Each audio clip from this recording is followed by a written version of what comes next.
What's up, guys? I figured I would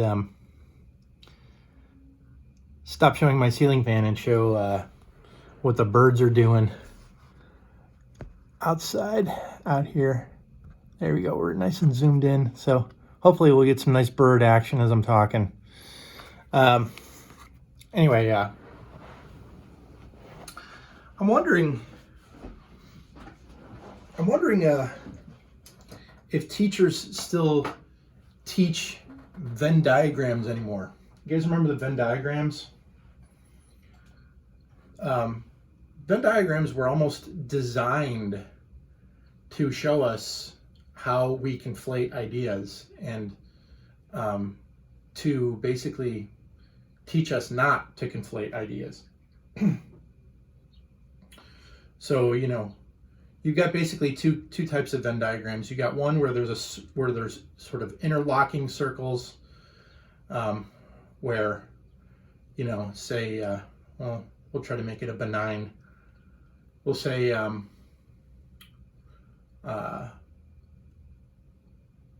don't know, birds that eat seeds and birds that attack other birds. I don't know. You got the two interlocking circles. On the left, you got birds that eat seeds. On the right, you got birds that attack other birds, like really aggressive birds that tend to attack other birds, be really aggressive, and kill them and whatever.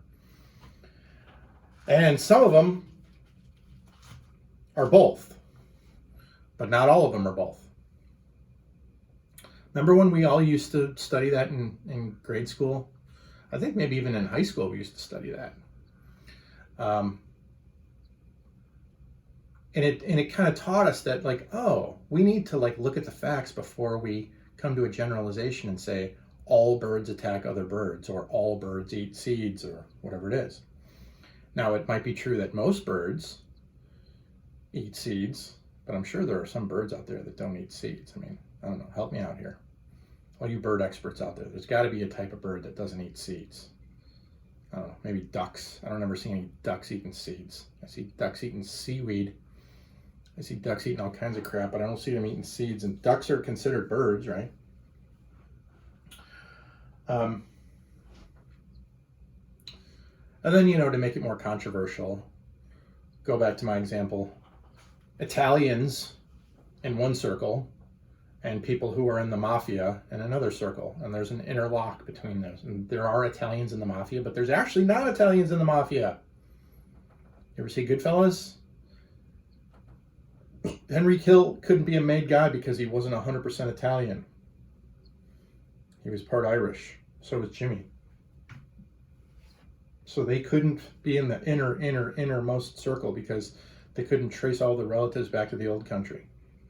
And then, of course, you had Italians who weren't in the mafia. And I'm pretty sure that the FBI knew that not all Italians were in the mafia, because those guys marching up and down the street with signs that said FBI is anti-Italian, what was their basis for that? Is it because the FBI was looking up every single Italian in the phone book and kicking their doors in, assuming that they were all in the mafia? I mean, there might have been some of that going on, but it was probably because they had a reasonable suspicion to believe that they were linked. But were they kicking down old Miss Francese's door, who was, 90 years old and, retired and, just sat in her easy chair drinking tea and watching soap operas all day? Didn't have any money, didn't have any relatives who were being arrested for crimes or anything like that? Like were they kicking in her door just because she had an Italian last name? I don't think they were. So, we get on our jump to conclusions mat, as Corey used to say. We jump to conclusions. But again, Venn diagrams were designed to help us cure that. But I don't even know if they teach those in school anymore. Venn diagrams. I really don't. I mean, maybe they do. Boy, the birds are, it's almost like the birds saw my phone sitting there and they're like looking at the phone, like the phone's freaking them out, because anything that's different in the environment, like they're always leery of it. Like if I come in the office really quick, like I'm in my office right now.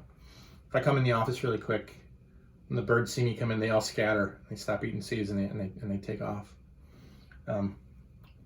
But then after a while, they get used to me. Oh wait, I think you guys are going to see that male. Oh, that was a female bird that was sitting up on the wall, and she had her mouth open. She was like waiting for her boyfriend to give her some seeds. Ooh, we got a hummingbird over here too. We got a lot of activity going on now.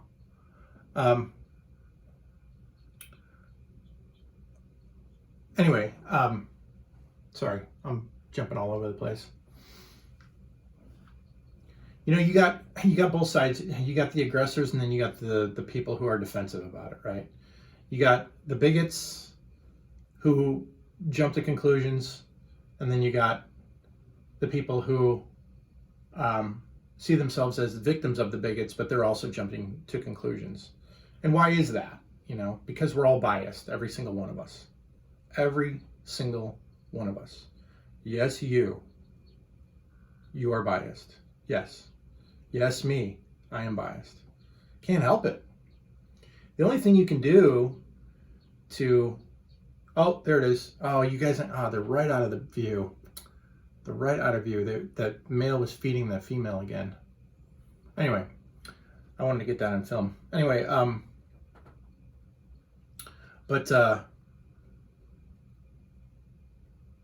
we're all biased, and we're all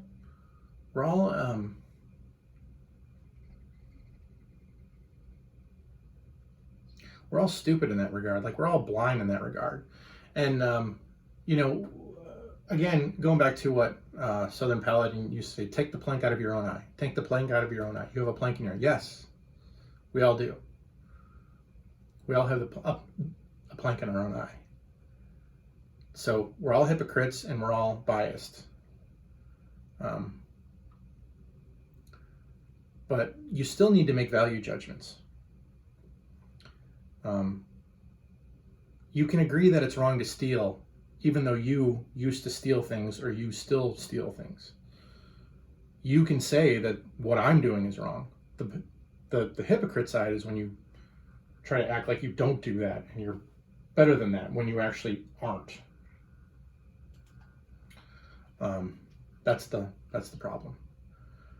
But, you know, again, I think most people know that, but I think I'm preaching to the choir, but sometimes I'm not, because I see lots of grown adults, especially nowadays, who they're just falling right back into the same old thing. If you're a white, heterosexual male, chances are you're a bigot. That automatically makes you a bigot for saying that, because that's the definition of a bigot. Somebody who lumps everybody into a category.